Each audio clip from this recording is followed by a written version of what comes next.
The dictator's gilded cage, Ferdinand Marcos's reign of power, plunder, and betrayal. Hey, truth seekers and explorers of history's darkest corners. What if a man, charismatic and brilliant, rose to absolute power on a wave of national hope, only to plunge his nation into an abyss of corruption, brutality, and unspeakable luxury? What if his rule, seemingly golden, was a gilded cage built on stolen billions and the silent screams of his own people? Today, we're tearing open the astonishing, often sickening, saga of Ferdinand Marcos, the former president of the Philippines, and his infamous conjugal dictatorship with his equally notorious wife, Imelda. We'll uncover the whispered plots that put him on the throne, the shocking intrigues that kept him there, the staggering wealth amassed, and the chilling violence unleashed. This isn't just a history lesson. It's a raw, unfiltered journey into the heart of a regime that captured a nation and then bled it dry. Get ready, because the true story of Ferdinand Marcos is a relentless tale of ambition, betrayal, and a legacy that still casts a long, dark shadow. Our story begins not with a tyrant, but with a golden boy, a man who seemed destined for greatness. Born in the northern Philippine province of Ilocos Norte in 1917, Ferdinand Emmanuel Edrelin Marcos was a figure of undeniable intellect and ambition. He excelled in law, possessed formidable oratorical skills, and cultivated an image as a brilliant mind. But his rise was also built on a carefully constructed myth, his supposed unparalleled heroism during the Second World War. Marcos claimed to be the most decorated war hero in the Philippines, a brave guerrilla leader whose exploits were legendary. Whispers, however, always clung to these tales. Later investigations by the US Army would flatly debunk many of his heroic claims as fraudulent and absurd. Yet, the myth took root in the public imagination, propelling him forward. His political career was meteoric. From congressman to senator, Marcos mastered the art of persuasion and political maneuver. But he needed a partner, someone to complete the picture of a glamorous, powerful couple. In 1954, he met Imelda Romualdez, a captivating beauty queen from Leyte. Their courtship was a whirlwind, lasting only 11 days before they married. This wasn't just romance, it was a political calculation, a union of Marcos's regional power base and Imelda's charm and connections. Together, they became the Philippines' answer to Camelot, charismatic, elegant, and seemingly full of promise. In 1965, Ferdinand Marcos won the presidency, promising reforms, development, and an end to corruption. The nation believed him, eager for a new era under their dazzling first couple. But the gilded facade was already beginning to crack. The early years of the Marcos presidency shimmered with ambition. Infrastructure projects boomed, roads and schools were built, and the economy, initially, showed signs of growth.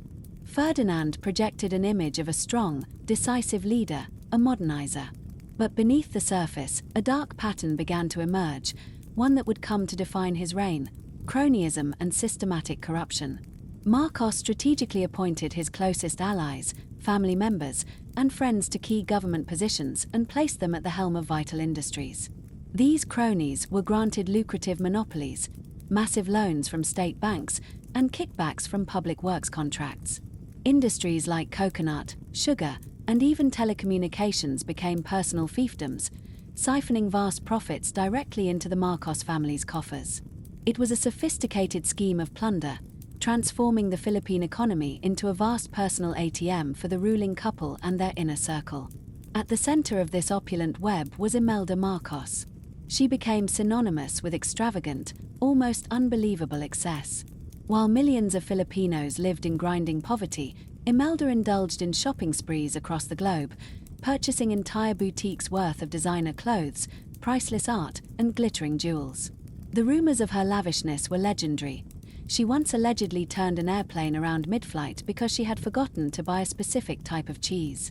Her edifice complex saw public funds diverted to construct grandiose projects, often built in impossibly short order, seemingly for propaganda purposes. But perhaps the most enduring symbol of her profligacy was her legendary shoe collection, a vast hoard reportedly numbering over 3,000 pairs, discovered after their hasty departure. This staggering display of wealth, contrasted with the nation's increasing debt and widespread poverty, fueled explosive resentment and gossip. painting a vivid picture of a regime completely disconnected from its people. The murmurs of discontent were growing louder, setting the stage for a dramatic, brutal shift in power. As Marcos's second term neared its end in 1972, he faced a critical dilemma. The Philippine constitution limited him to 2 terms. But power, once tasted, was not easily relinquished. He needed a pretext, a grand justification to cling to his throne. The rising civil unrest, student protests, and communist insurgency provided it. On September 23, 1972, Marcos declared martial law across the Philippines. He claimed it was necessary to save the republic from chaos, to impose order and discipline, and to protect the nation from communist and separatist threats.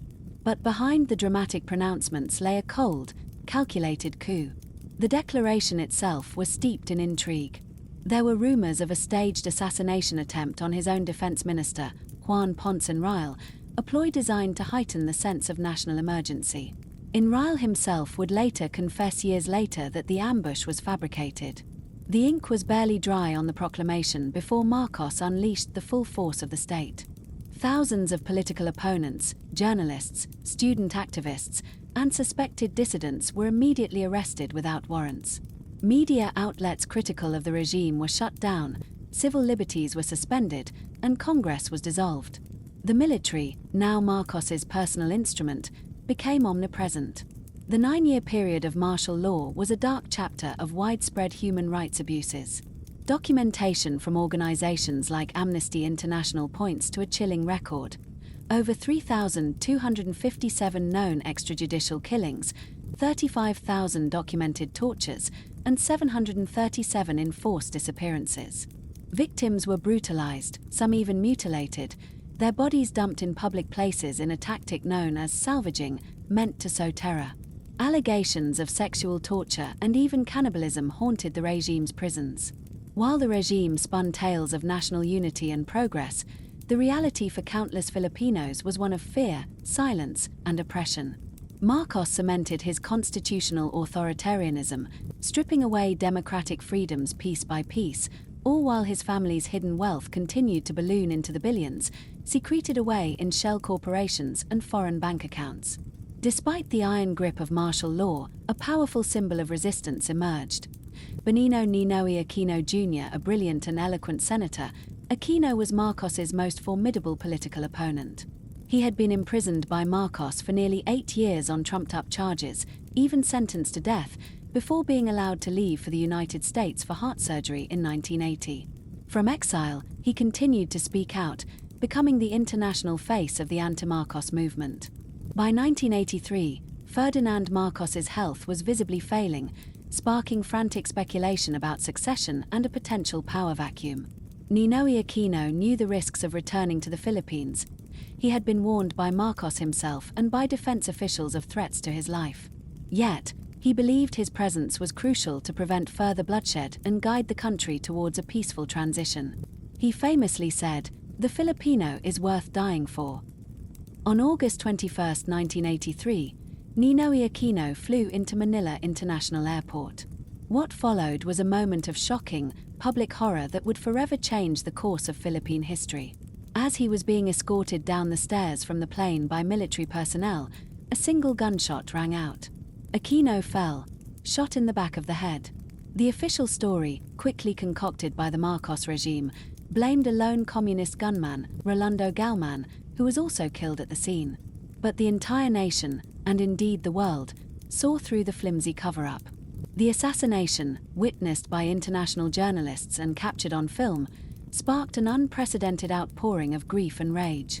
The brutal murder of Ninoy Aquino became the ultimate betrayal, stripping away any remaining facade of legitimacy from the Marcos regime. Millions who had been silenced by fear now found their voice. The public outcry was deafening, culminating in massive street protests and a renewed, undeniable surge of opposition. The carefully constructed narratives of order and stability crumbled, replaced by an explosive demand for justice and accountability. The dictator's final, desperate gamble had backfired, igniting a firestorm that would soon consume his empire. The assassination of Ninoy Aquino ignited the flames of revolution. His widow, Corazon Aquino, a quiet housewife with no political experience, was thrust into the spotlight, becoming the reluctant but resolute leader of the burgeoning opposition. Under immense pressure, and with his health rapidly declining, Marcos called a snap presidential election for February 1986, believing he could easily win and legitimize his rule.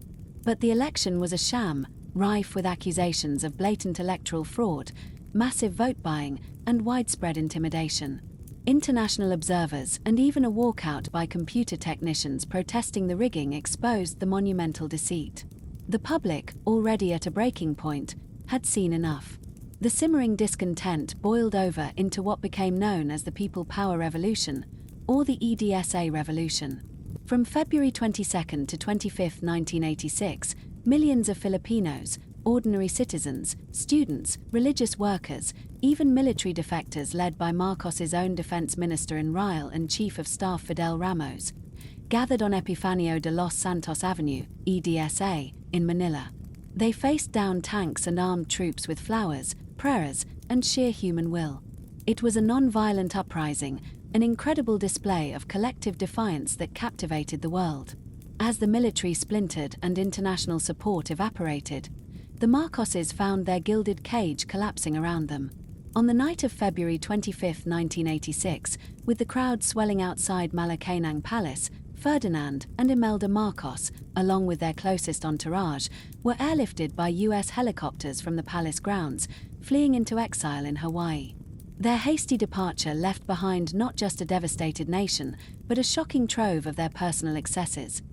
Mountains of cash, priceless artworks, a vast array of jewels, and of course, Imelda's infamous shoe collection, numbering in the thousands.